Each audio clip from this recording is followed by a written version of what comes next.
오늘 데살로니가후서 3장의 마지막인데요. 가르침대로 행하면 된다라는 제목으로 말씀 생각해 보려고 합니다. 데살로니가 전서를 쓰고 바울이 직후에 곧 이어서 데살로니가 후서를 썼다고 말씀드렸는데, 데살로니가 전서에서는 믿음의 역사와 사랑의 수고와 소망의 인내가 있는 교회, 그래서 환난 가운데 성령의 기쁨으로 말씀을 받은 교회가 데살로니가 교회, 작은 교회지만 환난과 박해 가운데 있었던 교회지만 모든 마게도냐와 아가야 지방의 믿음의 본이 되었다 그랬습니다. 그렇지만 그런 믿음의 본이 되었던 교회가 곧바로 데살로니가 후서를 썼던 이유는 뭐냐면, 편지를 받고 얼마 이후에 미혹하는, 그러니까 다른 가르침을 주는 나쁜 거짓 사도들이 교회에 들어와서 교회를 막 흔들었는데, 그 문제는 뭐였냐면, 바울이 주님께서 이 땅 가운데 다시 오실 때에 데살로니가서 4장에 종말과 재림에 대해서 이야기했는데, 다른 사람들이 들어와서 예수님 벌써 왔다, 종말이 벌써 임했다라는 것을 사람들에게 알려주고 또 잘못된 가르침을 주니까, 이제 어떤 사람들은 그럼 우리가 이렇게 환난과 박해를 견디는데 도대체 무슨 짓을 한 거냐, 헛고생한 거 아니냐, 이런 사람들이 있었고, 또 오늘 말씀 가운데 보면 일하지 않는 자 먹지도 말라, 이런 말씀이 나오는데, 그 당시에 이제 종말이 다가올 거니까, 예수님 다시 오시면 이 땅 가운데 새 하늘과 새 땅이 열릴 거니까 여기서는 더 이상 일할 필요가 없이, 이제 내일이면 주님 오시고 모레면 주님 오실 텐데 내가 직장 다닐 필요 뭐 있냐, 그냥 있는 거 먹고 살다가 주님 만나면 되지, 아니면 내가 먹을 거 없으면 옆집 가서 한 끼만 먹으면 그 다음에 예수님 오실지도 모르는데 그냥 그렇게 먹고 있자. 그러면서 일하지 않고 일을 만들기만 하고 여기저기서 구워다가 살거나, 아니면 게으름 피면서 그냥 저기 하늘에서 떨어질 사과만 바라보듯이 그렇게 예수님 오실 것만 바라보는 그러한 사람들이 있었던 것입니다. 그래서 바울은 마지막에 이제 데살로니가 교인들에게 기도를 부탁하고 그 사람들을 위한 바른 가르침을 하나 줘요. 먼저는 1절부터 5절까지를 보면 바울은 이제 서로 기도하는 것을 부탁합니다. 너희도 나를 위하여 기도하라. 교인들에게는 바울을 위하여서 기도해서 모든 목회의 사역을 잘 감당할 수 있도록 중보해달라고 기도하고, 바울도 이제 교회를 위하여서 내가 너희를 위해서 이렇게 기도하겠다라는 것을 이야기하죠. 3절부터 5절까지가 이제 바울이 데살로니가 교회를 위해서 기도한 것인데, 주께서 너희를 굳건하게 하시고 악한 자 가운데 지키시리라 같이 축복하고, 너희에 대하여서는 우리가 명한 것 너희가 행하고 또 행할 줄을 주 안에서 확신한다. 그리고 주께서 너희 마음을 인도하여 하나님의 사랑과 그리스도의 인내에 들어가게 하시기를 원한다. 이게 바울의 소망이었어요. 그러니까 배우고 들은 것들, 가르침 받은 것들 가지고 믿음에서 사랑과 인내 가운데 견디고 있어라 라는 것을 이야기하죠. 여러분, 우리가 2장 가운데도 그런 말씀이 하나 나왔는데, 가르침을 받은 대로 전통을 지키라는 단어가 하나 나왔었고, 그리고 6절 말씀 가운데도 오늘 말씀에 우리에게서 받은 전통대로 행하지 아니하는 모든 형제들에게서 떠나라, 이렇게 나와 있습니다. 이 가르침을 받은 전통대로만 행하면 되는데, 이 전통이라는 것이 뭐냐? 성경 가운데 보면 신약 시대에 이제 예수님께로부터 모든 제자들에게 이르기까지 예수님 오시는 거에 대해서 한결같이 가르쳐준 전통이 있어요. 이 전통만 따르면 종말, 그 재림에 대해서 헷갈릴 필요가 없는데, 그거는 두 가지예요. 첫 번째, 예수님께서도 말씀하셨는데 그날이 도적같이 이릅니다. 근데 그때는 누가 합니까? 오직 하나님만 아세요. 아들도 모른다 그랬어요. 그때는 아들도 모르고 아무도 모르고 오직 아버지만 아시는 것이 예수님 다시 오실 그날입니다. 그게 믿음의 전통이에요. 그런데 그것을 다른 사람들이 헛된 가르침으로 가르치죠.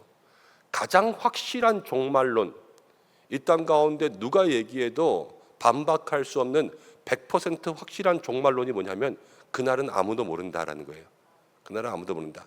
그 두 번째는 무엇이냐면 그날은 아무도 모르기 때문에 두 번째 성도들에게 주신 전통적인 가르침은 뭐냐면 그날까지 깨어 있어라. 이 두 번째 가르침이에요. 종말에 대해서 정말로 모든 성도들이 배워야 될 두 가지 가르침, 이 두 개 빼고는 아무것도 없어요. 첫 번째는 아무도 모른다. 두 번째는 모르기 때문에 끝까지 깨어 있어야 된다. 그래서 기름을 준비한 슬기로운 다섯 처녀의 이야기가 복음서 가운데 나오잖아요. 언제 신랑이 올지 몰라요. 그래서 굳게 기도하고 깨어있는 신학이 되는 것, 그것이 우리 성도들에게 주신 가르침이에요. 데살로니가 교회도 지금 그것을 이야기해요. 받은 전통대로 행해라. 그때는 아무도 모르는데 지금 왔다 안 왔다 이렇게 이야기하는 것 다 거짓말이다. 그리고 끝까지 깨어 있어야 된다. 그럼 믿음의 자리에서 우리가 인내와 소망과 기도를 가지고 우리에게 맡겨주신 사명을 끝까지 감당해야 되는데, 내일 예수님 오셔도 오늘까지 전도하는 거예요. 내일 예수님 오셔도 오늘 나가서 선교해야 될 선교들을 감당하는 거예요. 내일 오시는데 오늘 그냥 오늘까지 하고 다 끝내자, 이게 아니라 해야 될 모든 일들을 감당하는 게 믿음의 성도가 해야 될 깨어있는 삶인데, 지금 데살로니가 교인들에게 그것이 되지 않았기 때문에 너희가 가르침을 받은 대로 전통대로 행하라, 이것을 강조하고 있지요. 여러분, 우리도 그렇습니다. 우리의 신앙생활 가운데 가장 중요한 것은 말씀의 가르침입니다. 예수님의 가르침이 중요하고 하나님께서 말씀 가운데 우리에게 주신 것들이 중요합니다. 목사들도 그렇고 성경을 가르치는 모든 사람들이 성경의 가르침에서 벗어나면 안 되고, 또 성경을 자의적으로 해석하면 안 되고, 정말로 말씀의 본질 가운데 있는 그 뜻을 이야기해야 되죠. 우리 목사님들하고 가끔 설교에 대해서 이야기할 때가 있습니다. 그런데 그런 이야기들을 합니다. 성경 가운데 이 성경을 기록했을 때 하나님께서 마음에 감동을 주셔서 성경을 기록한 사람의 마음을 움직이잖아요. 그런데 여기서부터 여기까지의 성경 구절 가운데 하나님께서 주신 마음의 감동은 하나예요. 이 성경을 해석하는 데는 언제나 정답이 있어요, 사실은. 그래서 성경을 새롭게 해석하는 것, 그거 그다지 여러분 귀에는 새롭게 들릴지 몰라도 이미 전통 안에서 정답으로 해석된 그 의미를 크게 벗어나면 안 돼요. 이 구절이 주시는 그 의미를 찾고 거기서부터 말씀을 찾아가는 거죠. 그 안에서 한 단어 몇 구절들은 조금 새롭게 다가오고 우리가 그동안 잊고 있었던 것을 찾아낼 수는 있지만 주시는 전체적인 의미, 주제는 벗어나면 안 된다는 거예요. 우리가 말씀을 보고 신앙생활 할 때도 그렇습니다. 하나님께서 우리에게 주신 늘 신앙의 기본이 있어요. 이 신앙의 기본을 크게 벗어날 수 없어요. 우리에게 주신 것, 예배의 회복, 예배가 중요하다.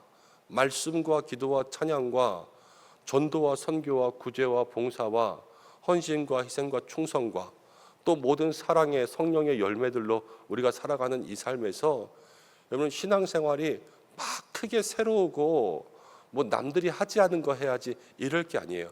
주님께서 우리에게 가르쳐 주신 그 가르침대로 정말로 예수님 사랑하고 십자가 붙잡고 하나님 사랑하며 나보다 남을 더 낮게 여기고, 그리고 보이지 않는 곳에서 이름도 없이 빛도 없이 충성하며 저 천국 바라며 실망하지 않고 오늘 말씀 가운데 나오는 것처럼 선을 행하되 낙심하지 않는 것, 그리고 서로 사랑하는 것, 원수를 사랑하는 것, 남을 비방하지 않는 것, 욕심내지 않는 것, 이것이 우리에게 주신 신앙의 전통이란 말이에요. 나의 삶은 말씀의 가르침대로 따라가고 있는가, 그것을 돌아볼 수 있는 저와 여러분들 되시기를 바랍니다. 그래서 뭐 새로운 것 많이 하는 게 아니라 내 신앙은 기본을 제일 열심히 하자.